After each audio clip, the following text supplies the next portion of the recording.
văn bên quốc nhà ca Jingiaseng ta trong nhị tăng hằng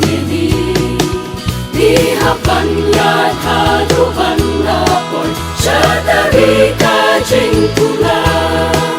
hằng ta ông đón chúa chưa quên chưa quên ông đón chúa kỳ xa bạc thà Ngin mong Kiba Shlur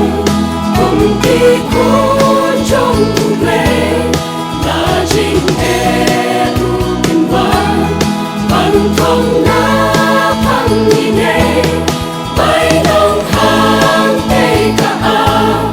đi ta buồn là lúc trai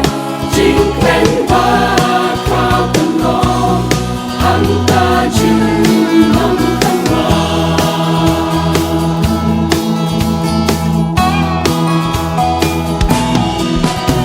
Jingiaseng đi bằng quay sáp men chỉ sa ca lòng ca ba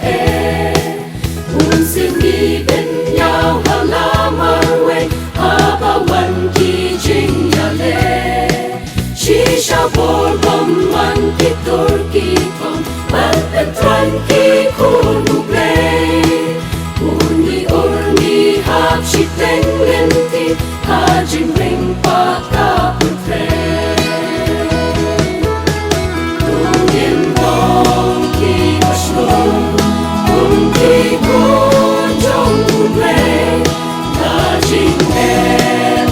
Ngin văn thông na phăng Ngin bay đông hàng tây cả đi ta buồn là lúc trai chính quen ba khao tâm lo hằng ta chừng mong tâm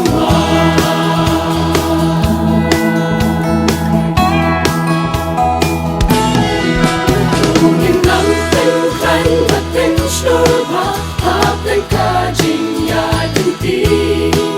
ta ca đây ban nhà ta ca ba đông ni ha ca ba shai ca si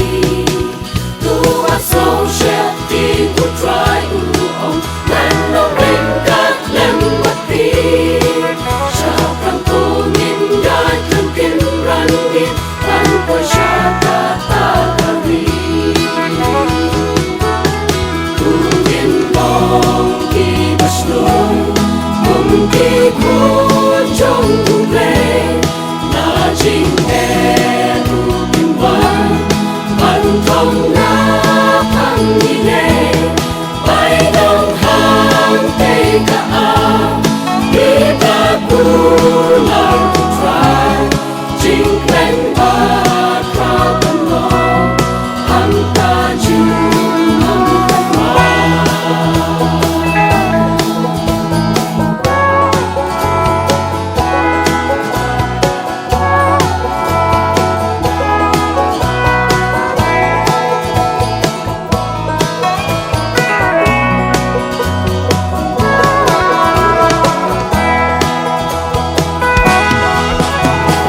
Samla tu in lòng Shlur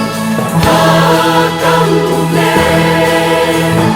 Tiada ki Jing bên soi cho ta bất thể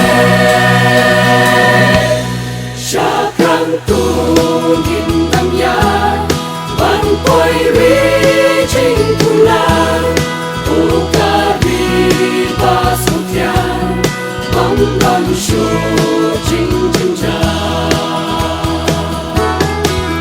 Ngin mong Kiba Shlur cùng kỳ cuốn trong vùng lệ là Jingiaseng Ngin văn thông na phăng Ngin bay đông hàng tây cả đi ta buồn là lúc trai